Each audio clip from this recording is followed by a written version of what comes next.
साथियों, आज हम पढ़ेंगे स्टोलन प्रॉपर्टी को, मीन्स चुराई हुई संपत्ति को। सेक्शन है 317 BNS में। सीधा क्वेश्चन जो है इस पर एग्जाम में आएगा। अब इसको अपन टेक्निकली जो है पढ़ते हैं। प्रॉपर्टी, संपत्ति, यहाँ पर लिखा गया है प्रॉपर्टी को संपत्ति जिसका पोजीशन ट्रांसफ़र हुआ है या तो चोरी के द्वारा या एक्सटॉर्शन के द्वारा या रॉबरी के द्वारा या चीटिंग के द्वारा, या ऐसी कोई प्रॉपर्टी जिसको कि क्रिमिनली मिस एप्रोप्रिएट किया गया है या जिसके संबंध में criminal breach of trust commit हुआ है, उसे हम कहेंगे स्टोलन प्रॉपर्टी। तो ये सीधा क्वेश्चन एग्जाम में आएगा। तो आपको सिंपल शॉर्ट जो है आंसर लिखना है कि ऐसी प्रॉपर्टी जिसका पोजीशन, यहाँ बात ओनरशिप की नहीं है, बात है पोजीशन की। कैसे ट्रांसफ़र हुआ है, या तो थेफ्ट से, चोरी से, या एक्सटॉर्शन से, या रॉबरी से, या चीटिंग से, या जिसके संबंध में क्रिमिनल ब्रीच ऑफ ट्रस्ट हुआ है, या प्रॉपर्टी जो है वो क्रिमिनली मिस एप्रोप्रिएट हुई है, उसे हम कहेंगे stolen property. Whether the transfer has been made or the misappropriation or breach of trust has been committed within or without territory of India, it is totally immaterial। कि वो अपराध जो है इंडिया में हुए हैं या इंडिया से बाहर हुए हैं, इससे कोई मतलब नहीं है। पर अगर अपराध हुआ है तो यहाँ पर जो कंसर्न प्रॉपर्टी है, it will be termed as stolen property. But if such property subsequently come into possession of a person legally entitled to the possession thereof, it then ceases to be stolen property. अगर वो property उस व्यक्ति के कब्जे में रहती है जो उसको लीगली होल्ड कर लेता है, तो उस कंडीशन में यह है स्टोलन प्रॉपर्टी नहीं रहती है। इस सेक्शन पर जो है इसलिए एम्फेसाइज करना होगा। तो पहले पार्ट में पोजीशन के ट्रांसफर वाली बात है और अपराध की बात है, और दूसरे पार्ट में जब उस व्यक्ति को जो कि उस प्रॉपर्टी को लीगली होल्ड कर सकता है उस तक प्रॉपर्टी दोबारा पहुंच जाती है, देन इट सीजेस। वर्ड क्या है? CEASEA, ceasing. तो ये सीज रहती है to be the stolen property. जो कोई भी डिसऑनेस्टली रिसीव करेगा या रिटर्न करेगा स्टोलन प्रॉपर्टी को नोइंगली या have the reason to believe that कि ये स्टोलन है, तो ये ऑफेंस पनिशेबल है। यहाँ पर सज़ा जो है 3 साल की और फाइन भी जो है वो अलग से होगा। तो इसको रिसीव करना और रिटर्न करना जो है अपराध है। जैसे आप बाज़ार में गए और बाज़ार में जाके आपने एक फ़ोन के बारे में इंक्वायरी करी कि भाई मुझे एक आईफोन चाहिए। आईफोन यूजुअली आता है 40,000 50,000 का, मामूली बात है। अब आपको वो मिल रहा है मात्र 1,000 रुपये का। तो रीजनेबल डाउट जो है माइंड में क्रिएट हो गया आपके कि 50,000 का फ़ोन 1,000 में कौन देगा। तो उसका मतलब साफ साफ है ये चोरी का माल है। तो कहने की बात है कि इसलिए पार्लियामेंट ने अपना विजडम यूज़ करते हुए एक वर्ड लिखा है कि नोइंगली या has a reason to believe that. ये लंबा स्कोप है, ये जानते हुए कि ये स्टोलन प्रॉपर्टी है। तो इसलिए कहते हैं कि ऑर्डनरी प्रूडेंस का आदमी जिन फैक्ट्स पे और सर्कमस्टेंसेस पर अपना माइंड अप्लाई करते हुए जो निष्कर्ष निकाल सकता है, वही निष्कर्ष जो है आपको निकालना है। अपने एक्स्ट्राऑर्डिनरी बुद्धि आपको यूज़ में नहीं लेनी है। एग्जाम्पल के लिए एक गिलास है, उसमें पानी है, तो ये पानी जो है आप सूंघ के देखिए, बिल्कुल ठीक लग रहा है तो आप पानी को पी सकते हैं। तो ये ऑर्डनरी प्रूडेंस का माइंड है। अब उसमें कोई मिलावट आपको दिख रही है या आपको संदेह दिख रहा है या कोई उसमें कीड़े दिख रहे हैं, आपको नहीं पीने का पानी, तो उसमें रीजनेबल बिलीव है कि ये चीज़ जो है गड़बड़ है, कंटेमिनेटेड है। तो वही चीज़ यहाँ पर है कि जब आप कोई डील कर रहे हो प्रॉपर्टी में, तो उस समय आपको एक्ट करना है as a man of ordinary prudence कि भाई जो हम प्रॉपर्टी ले रहे हैं कहीं ऐसा तो नहीं कि माल चोरी का हो। तो अगर आपको इस बात की जानकारी है या ऐसा कारण है इसको बिलीव करने का, तो वहाँ पर अवॉइड कीजिए। नहीं करते हैं then you might be held guilty for the stolen property if this property is connected with the offence of stolen property. जो कोई भी डिसऑनेस्टली रिसीव करेगा या रिटर्न करेगा किसी स्टोलन प्रॉपर्टी को, पोजीशन जो है जिसको वो जानता है या रीज़न है कि ट्रांसफ़र हुआ है बाय द कमीशन ऑफ डकैती और dishonestly receive from a person whom he knows or has reason to believe that he belongs to gang of dacoits, तो ये प्रॉपर्टी जो है स्टोलन प्रॉपर्टी होगी और ऐसा व्यक्ति जो है दंडित होगा विद इम्प्रिजनमेंट फॉर लाइफ और with imprisonment for a term which में एक्सटेंड टू 10 ईयर, और वहाँ फाइन भी होगा। तो क्लॉज नंबर 3 जो है ये एक स्पेशल कैटेगरी ऑफेंस है जहाँ पर बात सिर्फ और सिर्फ कही गई है डकैती की, कि डकैती हुई और उसकी जो प्रॉपर्टी है आपने उसको रिटर्न किया या रिसीव कर लिया, और आपको जानकारी है या रीज़न टू बिलीव है कि जो व्यक्ति आपको ये पोजीशन ट्रांसफ़र कर रहा है उसको पोजीशन जो है ट्रांसफ़र हुआ है बाय द वे ऑफ डकैती। तो ऐसी स्थिति में अपराध प्रमाणित होने पर इम्प्रिजनमेंट फॉर लाइफ है या रिक्स इम्प्रिजनमेंट है 10 ईयर का, और फाइन जो है दोनों हो सकता है। तो कहना इसलिए मेरा इंपॉर्टेंट है यहाँ पर कि आप जब भी कोई डील कर रहे हो प्रॉपर्टी में, तो इस बात को विशेषता है आप संज्ञान में लेके चलो कि जो प्रॉपर्टी आप ले रहे हो उस बारे में आप अश्योर कर लो कि it is not a property obtain by that person by the virtue of theft, extortion, robbery, criminal breach of trust, criminal misappropriation या डकैती। अगर उसने लेकर आपको दे दी और आपने रिटर्न कर ली, then you might be liable. जो कोई भी हैबिचुअली रिसीव करता है, डील करता है इस तरह की प्रॉपर्टी में, तो ये दंडनीय अपराध होगा जिसमें इम्प्रिजनमेंट है फॉर लाइफ या इम्प्रिजनमेंट है 10 ईयर तक का, और फाइन भी जो है यहाँ पर इम्पोज होगा। जो कोई वॉलंटरी असिस्ट करेगा ऐसी प्रॉपर्टी को कंसील करने में या डिस्पोज करने में, तो ऐसी स्थिति में उसको इस बात की जानकारी कि स्टोलन प्रॉपर्टी तो दंडनीय अपराध होगा। यहाँ पनिशमेंट 3 साल का है, फाइन और दोनों से जो है इसको दंडित किया जा सकता है। क्लियर हो गया। तो चीज़ें बहुत छोटी हैं, पर अगर आप वर्कआउट कर लोगे तो आपको रिजल्ट्स भी जो है वहाँ पर मिल जाएंगे। अब आता है अगला अपराध चीटिंग का, इसको हम कहेंगे छल करना। और चीटिंग और फ्रॉड में अंतर है। फ्रॉड के लिए आपको पढ़ना पड़ेगा धारा 17 इंडियन कॉन्ट्रैक्ट एक्ट के अंदर, और चीटिंग के लिए आपको पढ़ना पड़ेगा या तो 420 आईपीसी का या 318 बीएनएस का। चीटिंग क्या कि हुएवर, जो कोई भी, by deceiving. Deceive means deceive करना, मूर्ख बनाना। और यहाँ पर डिसीविंग के लिए वर्ड है प्रवंचना करना। अब प्रवंचना करना बहुत टेक्निकल वर्ड है, इसलिए अच्छा हम यूज़ करेंगे कि भाई किसी को हमने मूर्ख बना दिया, उसको हमने इस तरह से फैक्ट बताया कि वो फैक्ट फॉल्स है, बट उसको फैक्ट बताकर हमने कन्विंस कर दिया कि बिलीव कर और स्प्रेड कर फायदा हो जाएगा। तो जो कोई भी डिसीव करेगा किसी व्यक्ति को या तो फ्रॉडुलेंटली या डिसऑनेस्टली, और ऐसा करते हुए वो उसको इंड्यूस करेगा to deliver any property to any person और to consent that any person shall retain any property, or intentionally induces the person so deceived to do or to omit to do anything which he would not do, or omit if he were not so deceived. The act or omission that comes within that nature that interiorly cause damage or harm to that person's body, mind or reputation or property is said to commit the offense of cheating. तो cheating पर भी जो है direct question exam में आएगा। Important है subject ये, इसको जो है वापस से अपन समझते हैं आसान भाषा में, क्योंकि जो मैंने पढ़ा है ये बहुत कॉम्प्लिकेटेड लैंग्वेज है बेरेट की। देखो छोटे से बात है कि आपके पास कोई व्यक्ति है कि भाई उसकी ये प्रॉपर्टी है, आप खरीद लो, और वो कहता है कि उसको पैसों की ज़रूरत है और ये प्रॉपर्टी आपको एक अच्छे दाम पर जो है बेचने को तैयार है, जबकि ये प्रॉपर्टी बैंक में गिरवी है, ये प्रॉपर्टी ऑलरेडी बिकी हुई है। तो उस सिनेरियो में अगर फैक्ट छुपाए गए और फैक्ट छुपा के आपको इंड्यूस किया गया इस तरह के लालच को देते हुए कि आप उस प्रॉपर्टी को खरीदने के लिए राजी हो जाओ या उस संपत्ति के तहत कोई मनी जो है उसको पार्ट विथ करने के लिए राजी हो जाओ, then it will be termed as offence of cheating.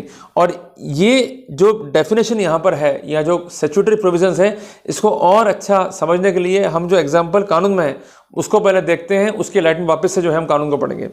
ये जो है by falsely pretending to be in civil service intentionally deceive that and therefore dishonestly induces that to let him have on credit goods for which he does not mean to pay a cheats।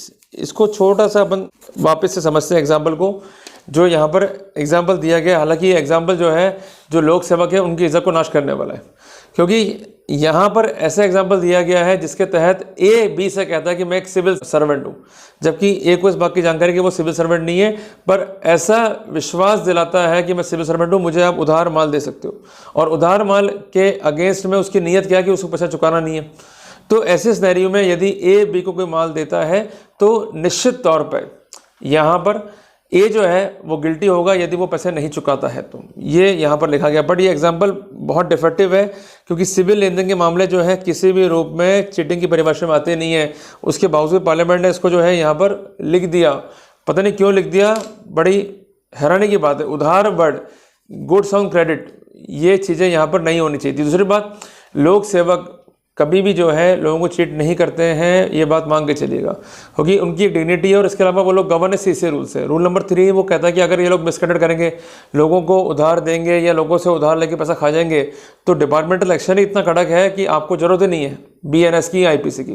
तो इस बात का विशेष ध्यान रखिएगा। इस section की light में यदि हम एक एग्जाम्पल देखते हैं तो ये एग्जाम्पल अपने आप में ही गलत दिखाई देता है।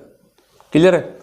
दूसरा एग्जाम्पल देखते हैं कि A by putting a counterfeit mark on a article intentionally deceives that into a believe that this article was made by certain brand, और उसको ये इंड्यूस करता है कि वो उससे खरीदे और उसके लिए पे करे। ए ने चीट किया। ये एग्जाम्पल जो है यहाँ पर सही दिखाई देता है कि मान लीजिए मैं एक फ़ोन खरीदने गया आईफोन, और वो आईफोन जो है नकली है, बट असली बताकर उसको बेच दिया और असली के पैसे ले लिए, जबकि वो नकली फ़ोन है।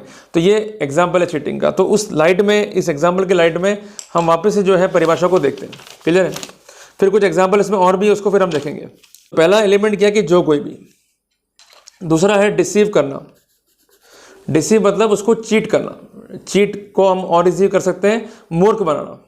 और मूर्ख बनाने के लिए जो पैरामीटर है वो क्या है, एक्टिंग फ्रॉडुलेंटली या एक्टिंग डिसऑनेस्टली। मीन्स खुद को तो गेन हो गलत तरीके से और उसको लॉस हो गलत तरीके से।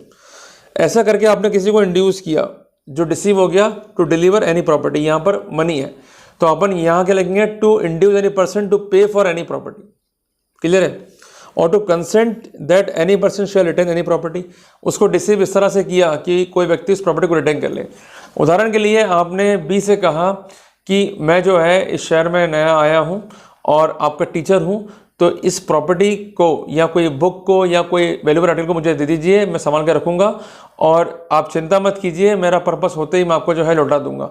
जबकि सारे के सारे फैक्ट फ्रॉम द इंसेप्शन जो है झूठे हैं, बट आपने विश्वास दिला कि मैं टीचर हूँ, उससे जो है वो आर्टिकल लिया विद इंटेंशन कि इसको आप रिटर्न नहीं करेंगे, then it is an offence of cheating. या किसी को इंटेंशनली जो है इंड्यूस किया गया, जो डिसीव हुआ टू डू अ थिंग, कि कोई काम आप कीजिए या कोई काम ना कीजिए, ऐसा काम जो उसे नहीं करना था, जिसके लिए आपने इंड्यूस कर दिया कि वो करे, और ऐसा काम जो नहीं करना था पर इंड्यूस कर दिया कि वो करे। तो उस सिनेरियो में ये जो कंसर्न व्यक्ति है वो जिम्मेदार होगा चीटिंग के लिए, यदि ऐसे काम से डैमेज होता है या हार्म होता है उस व्यक्ति को, उसकी बॉडी में या माइंड में या रेपुटेशन में या प्रॉपर्टी में। तो अब हमने जो ये एलिमेंट पढ़े उसको हम वापस से एक सीरीज में जो है पिरोते हैं। तो बेसिक एलिमेंट क्या कि हुएवर, जो कोई भी, दूसरा है डिसीव, तीसरा है the person so deceived by the person who is acting fraudulently और dishonestly to deliver any property, और to consent that person who is deceiving might retain the property, और the concerned person who deceive can compel the person so deceived to do a thing which he would not do if not deceived, to omit to do thing he would do अगर वो deceive नहीं होता। तो इस scenario में वो व्यक्ति cheating के लिए जिम्मेदार होगा यदि उसका आउटपुट क्या है कि ऐसा एक्ट और ओमिशन जो है डैमेज या हार्म कॉज कर रहा है to that person in body, mind, reputation और प्रॉपर्टी। तो यहाँ पर चीटिंग ऑफेंस जो है वो पूर्ण हो जाएगा। क्लियर है? अब कुछ एग्जाम्पल अपन और लेते हैं। इसको पूरा करने से पहले ए जो है एग्जिबिट करता है जेड को of false sample of article, और उसको ये इंड्यूस करता है कि ये सैंपल बिलीव करते हुए आर्टिकल का जो है ऑर्डर देते हैं बल्क में, और ऐसा करता है जेड। तो ए ने जो है चीट किया यदि जेड जो है इनका भुगतान कर देता है। तो इसी तरह से एक एग्जांपल और भी है कि ए जो है संपर्क करता है बी से और ये कहता है कि मेरे पास कुछ जेवरात हैं, आप उसको रख लो, मुझे आप पैसा दे दो, जिसको बोलते हैं अपन गोल्ड लोन या लोन अगेन ज्वेल्स। तो उस कंडीशन में अगर बी उसको पैसा देता है और बाद में मालूम पड़ता है कि ये गहने या जेवरा जो है वो नकली हैं, तो A would be guilty of cheating.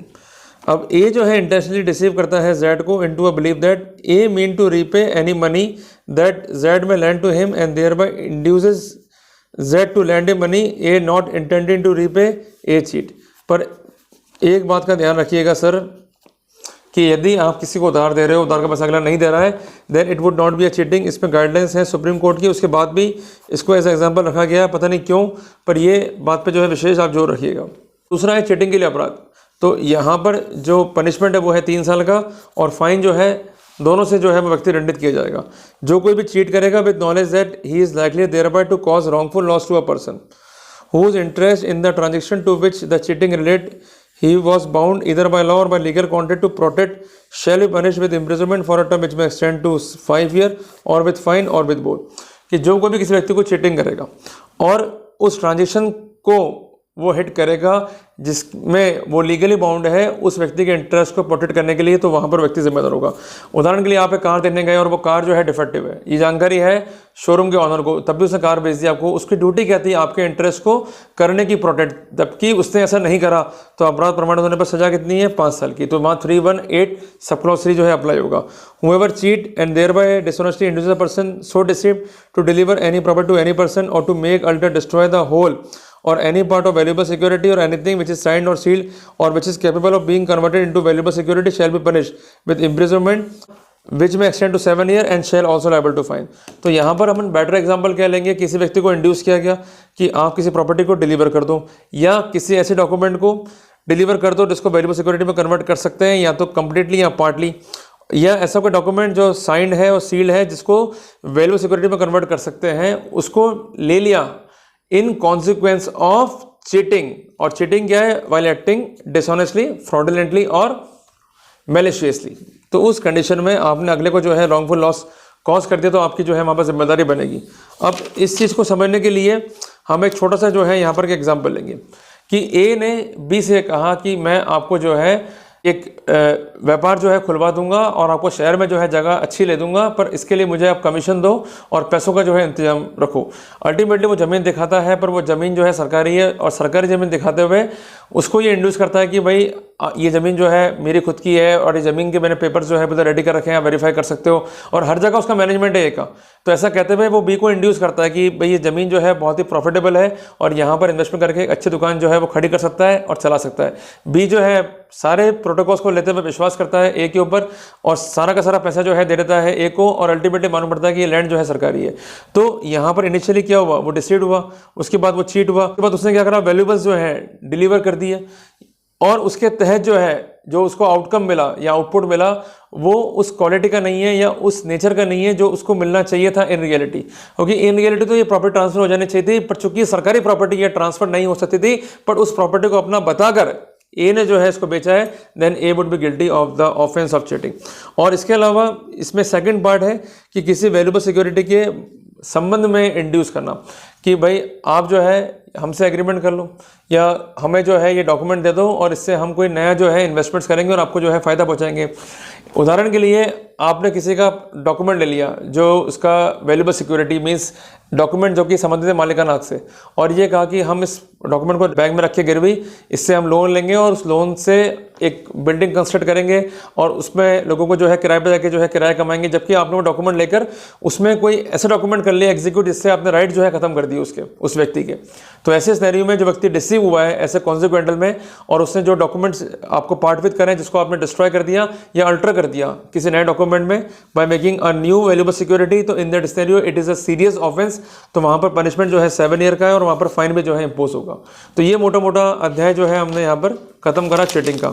अब अगला अध्याय जो है हम शुरू करेंगे 319 से, जिसमें है चीटिंग बाय पर्सोनेशन और उसके अलावा डिफरेंट तरह के फ्रॉड्स जो होते हैं प्रॉपर्टी को लेकर, उसको जो है हम डिस्कस करने वाले हैं। तो आप जो है पढ़ के आइएगा।